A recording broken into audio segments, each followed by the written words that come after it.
Hello and welcome back. Jacob here, and him be talking about Ravenous by Ray Garton.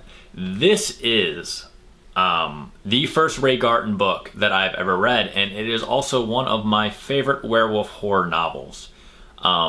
If you haven't read Ray Garton before, fun fact, he wrote the original Haunting in Connecticut for Ed and Lorraine Warren.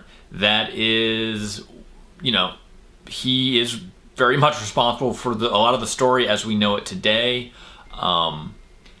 It paints a very different picture of Ed and Lorraine Warren if you've ever watched or listened to any of the interviews he's given about that process. It also, this might be controversial, it is a bit telling when, if you're supposed to be writing a nonfiction book, you hire a fiction writer, and a horror one at that, to write a very scary nonfiction story. And he, in his own words, even said that he was told to make a lot of things up. Very interesting to seek that out if you have any interest in the paranormal or the occult or paranormal investigators, or you just like the Haunting in Connecticut movies. I highly recommend listening to some of Ray Garton's interviews or reading some of them, because he has talked a lot about it. And I think that's interesting. Also has something to do with the book Ravenous, which of course is a complete fictional book and about werewolves. Why I really liked this book was because of his take on the werewolf affliction. In this book, you don't necessarily get the howling version, in which it's transferred by bite and happens, over a very long period of time into the first moon and all that stuff.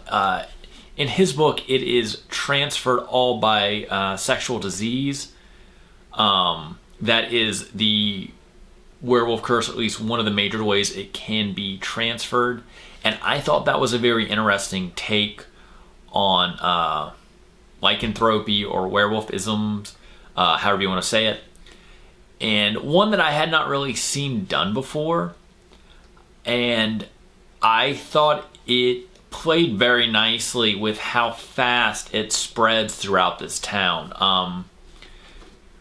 Which, in a way, is kind of how fast sexual disease spreads, especially when, trigger warnings, there is sexual assault in this, because like many viruses, the werewolf virus in this book kind of wants to spread. So when people give into that bestial nature, they want to basically eat and then make more werewolves. So there is some of that. So if you are bothered by that, you might not like this book. I will say it is not as graphic as Richard Lehman or some of those, some other writers in that regard. Once again, I really liked this book. I thought it was an amazing take on the werewolf genre, which I don't think really gets, especially now, that much. I just don't. I feel like a lot of writers aren't playing with werewolves enough in a horror capacity. You don't get a lot of really good werewolf horror stories. Not to say that there's not a lot of good werewolf stories. There are a lot. I love urban fantasy and stuff like that, but that's just it. A lot of werewolf, or what's considered werewolf horror now, is really just urban fantasy and paranormal romance stories, which there's nothing wrong with that, but this is just a straight up werewolf horror book. The werewolves are monsters. They don't have really redeemable qualities. Once they change and give into the beast, that is their new nature. Right? And that's really what I liked about this. Ray Garton, of course, has also wrote about vampires. I have another one of his books over here. Let's grab this, Nightlife, which I have not read, but also cool cover, and I will be doing a review once I do finish reading that. It is on my very long TBR that I'm slowly working my way through. Let me see, what else can I say about this book? It's a razor sharp and gut punch brutal. Garton will scare you, Mark Kidwell at Fangoria says. So I can say that much about it. Definitely, if you're interested in werewolf horror books, you need to read this book. Also, if you haven't read Ray Garton yet, do yourself a favor and correct that. He's a pretty prolific author, so there is a lot to choose from.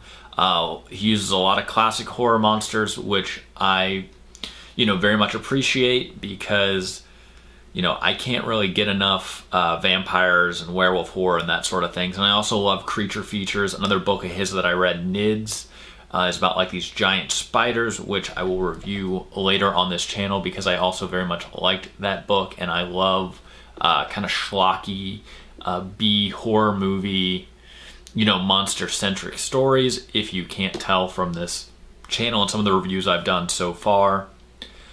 I will say that some of the head hopping in this book I didn't necessarily care for, but that's more of a personal thing, because I don't necessarily like head hopping, as even though I do it sometimes in my own books as it is necessary, and I understand why it's done, I just, as a reader, I can't always, give a shit about the other characters.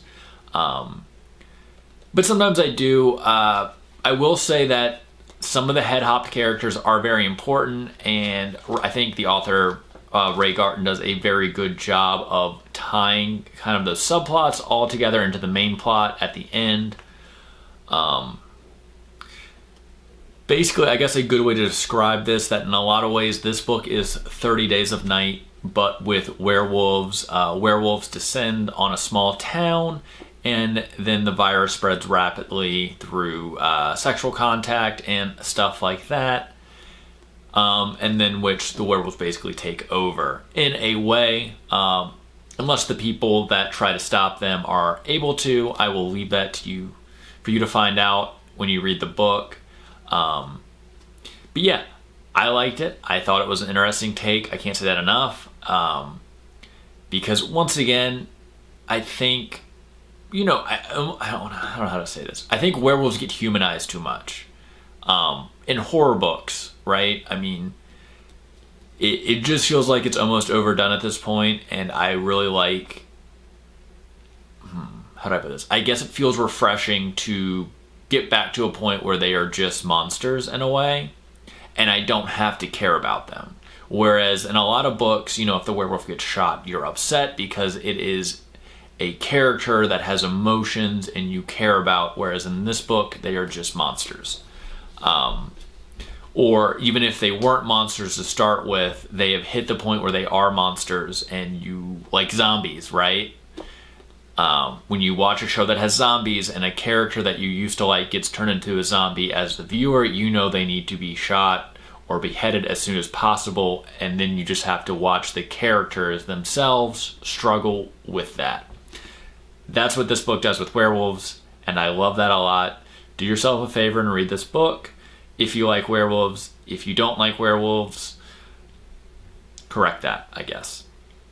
Yeah, I don't know what else to say about this. I love this book. I love this author. I'm going to read a lot more of his books. I will link Ravenous below so you can read it yourself. And if you enjoyed this and enjoyed talking about werewolves, or know more werewolf horror novels that line up to this book that I should take a look at, please leave a comment below. And as always, please like and subscribe, and I will see you guys.